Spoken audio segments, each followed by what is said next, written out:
Hey, what's up, y'all? It's your boy, So No Worries, and we're back with another banger video. And that we have. We've got a banger video from Amani Van Jones. And she's talking about the state of affairs when it comes to tech in Hollywood. It's really interesting. Let's listen up, hear what she's got to say.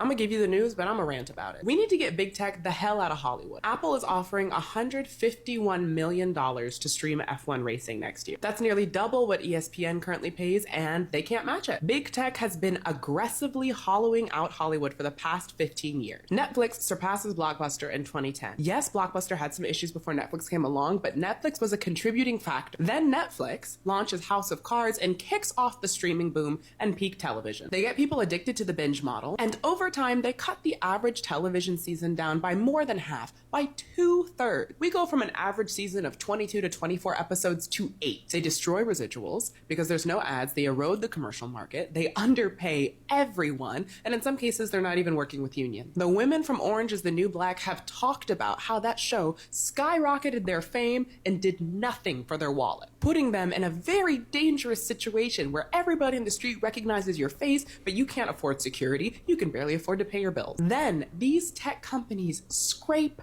everything, every piece of work that human beings have ever made in order to train their AI models. They make a metric fuck ton off of these AI models and then tell us they're going to replace us with the technology they built off of our work. And now they are using their deep pockets lined with the money they stole from us to outbid the legacy media companies that they hobbled. And I'm mad as an entertainer, yes, but also as a human being who hates to see storytelling, one of our oldest human traditions, how we carry our culture forward, stripped for parts by a bunch of money-hungry idiots who can't even pronounce denouement. At some point, we have to say enough is enough. Let me know what you think in the comments. I'm gonna give you the news, but I'm gonna rant about it. We need to get big.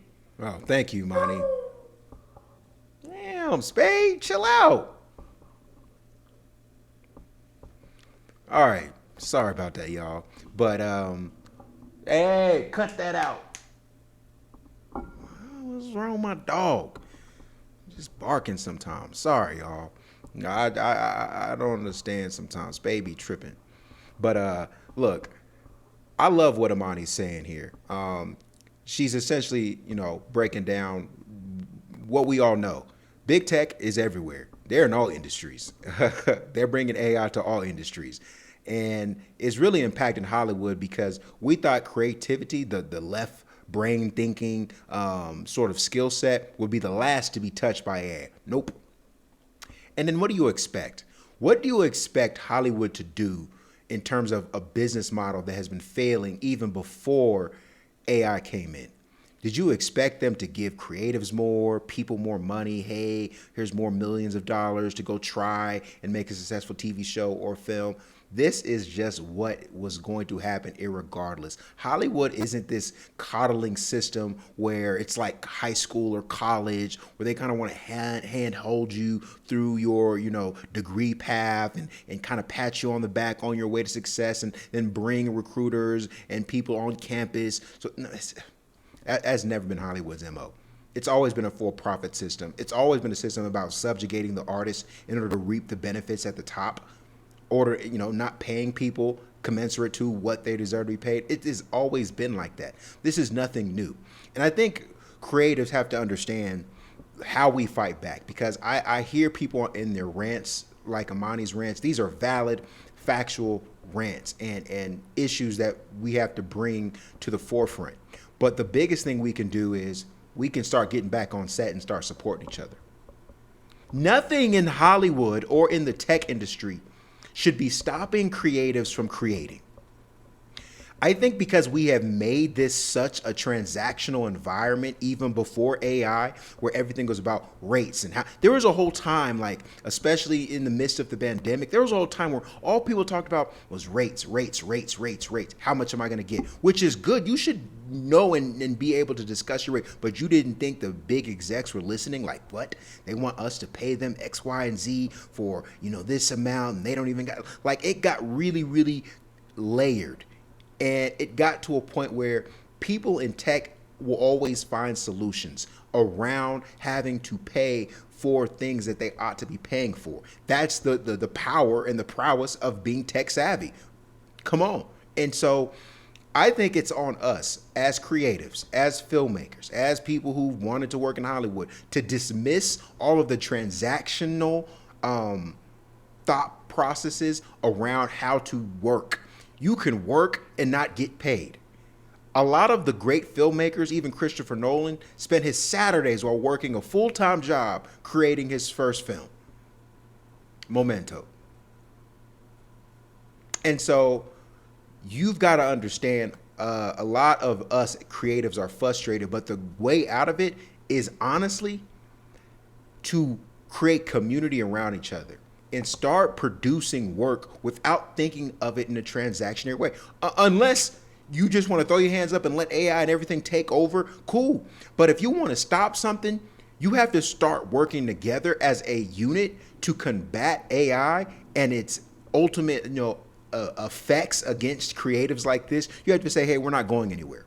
We're going to be producing content. Our content is going to compete with you guys. And we're going to almost create a culture around creating original content that's organic. You know how there was a time period where people would be like non-GMO, I want organic. Now that's kind of died down. But there was a time where people just wanted organic stuff just to get your way from all the preservatives and all the chemicals and byproducts that would be in people's foods and produce, right? That's what filmmakers need to do. Make a culture that shames AI. Shame, shame, shame, shame. Shame the hell out of them. Stop watching everything they do. Start basically dumping these apps. We want Blockbuster back. We can get these things at. People think that these things are gone forever. Oh, we'll never see Blockbuster will come back as soon as people stop binge watching 8, 9, 10 episodes on Netflix. And then wondering what Netflix is gonna do with that money. You think they're gonna reinvest it into just creatives and new creatives? No. They're gonna take that money, they're gonna invest it in technology so they don't have to continue paying creatives in perpetuity. And so the only way to combat that, to combat the billions of dollars that's being pumped into AI, is us as the consumers have to desire, have to want, have to seethe after original work that's not produced or created with AI. Point blank, period. We have to speak with our hands and our wallets. We have to be on set, willing to work and create and produce projects that aren't whittled with all of this budget here, budget there, 50 people on set, traveling here and there. I know all those things sound really cool to do, but in reality, especially as a film director, those are the most complex things. You're basically starting a brand new business every time you create a project. And so we have to fight back by essentially saying we are going to continue working with or without Hollywood, and we're going to produce quality content that rivals anything Hollywood puts out, irregardless if we can match the budget, because us as filmmakers will not go away. We will not die. We will not let AI or technology copy us, copy our work, and then replace us. There has to be some sort of fight here. There has to be some sort of challenge that we place on corporations who are using AIs to get us out of the paint. We have to be able to come at them with our heads held high and say, look, we're not going nowhere. You either going to pay us, lose us as consumers. You either pay us to be on set or lose us as consumers. If you're not willing to pay us to do work, we won't be here. And we won't be buying or watching any of your services or any of the TV shows you produce that are riddled with AI. That's my thoughts on it, honestly, because there's nothing else that's going to make big tech afraid than people not using their technology. You hear that? There's nothing else that's going to make big tech afraid other than not using their technology. Go away like that. But because so many people are passively watching TV and movies, they're not putting too much thought process of it. They want it to be this seamless activity where they just boom, boom, and then da-doom, Netflix comes on. They're not thinking about the creatives or the directors, the people behind the scenes. They don't care. They just want to consume, consume, consume. So us as the consumers, are giving the green light to big tech and Hollywood to be in bed because we are not caring about the artistic nature of creativity. We only care about the consumption of it.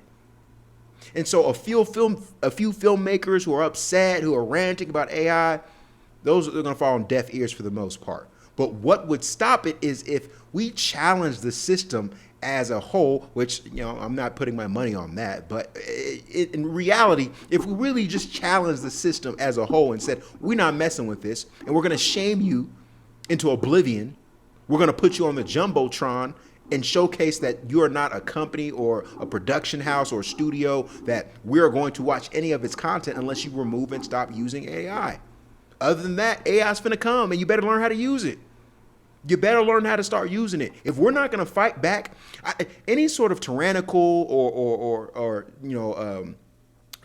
dictatorship that's came over countries or nations has to be, fought back by revolutionaries. People who don't have the military apparatus, people who don't have the resources or any of that stuff, but are willing to sacrifice something, whether it be their lives, their monies, their pays. We see this all the time with workers who are unionized, who go on strikes, who say, hey, I'm not showing up to work unless you give me the type of pay that I'm deserving of. And a lot of times that works, because when work stops and employees aren't working, business stops. So all we have to do as creatives is look at this from a holistic standpoint. AI is coming here because Hollywood doesn't want to pay us. So if Hollywood doesn't want to pay us, we're not going to consume any of Hollywood's content. We're going to create an independent lane or independent house or independent branch or independent universe that doesn't include Hollywood, where our eyes and attention will be. And they'll be begging and groveling for us to come back because they won't be making any profits because we have turned off, excluded them, and basically blocked anything that even mimics or looks like it's AI type of content that's basically taking the best and brightest of people's creativity and repurposing it with technology that isn't real. That doesn't showcase real people. And my final thoughts is, I don't think this AI thing is going to I think this AI thing makes, to me, it seems a lot more like the NFTs that were out a couple of years ago, and everybody was like, you gotta have an NFT, or you gotta have an NFT, you gotta create your own NFT, you gotta create your own digital product, NFT. And now nobody talks about NFT. But people at the time were like, you gotta have an NFT. Now nobody talks about NFT. I think the same thing will be with AI. I think now it sounds good, and even as AI gets better, the video models get better, I think at the end of the day, people will crave what they want from real people. It's something about the human connection to real people and people who are actually working on set, people who are actually creating these projects that will resonate far more than anything AI can do. Think about it. The whole reason why Hollywood was successful anyways is because of the whole Hollywood red carpet. It's the whole vibe and environment and feeling around Hollywood. It wasn't just the movies. It was the premieres. It was the interviews. It was the trailers. It was all of those things around it. And because we knew these people were real, it made us feel like if they're on our biggest screen in theaters, I'm that much closer to them because these are real people in real life. AI kills all that. And it no longer becomes this dreamy environment where you want to consume movies because it's your favorite actor or actress or director or so on and so forth, or anybody who works in the crew. Oh, I know that gaffer, right? What will the ending credits of movies be now? It'll be what, 5 lines of people? You think that's what people want? I don't think that's what people want. I just think right now people are fed up. They're tired. They're fatigued. They have tech fatigue. And they're contemplating right now, is this something I want to get up and put my boots on in order to fight and combat? And I think it is a worthy battle, a worthy war. But I ultimately believe that we can only get this done and accomplished by working together. So that has been my thoughts. I appreciate y'all for tuning in. Please like and subscribe to your boy.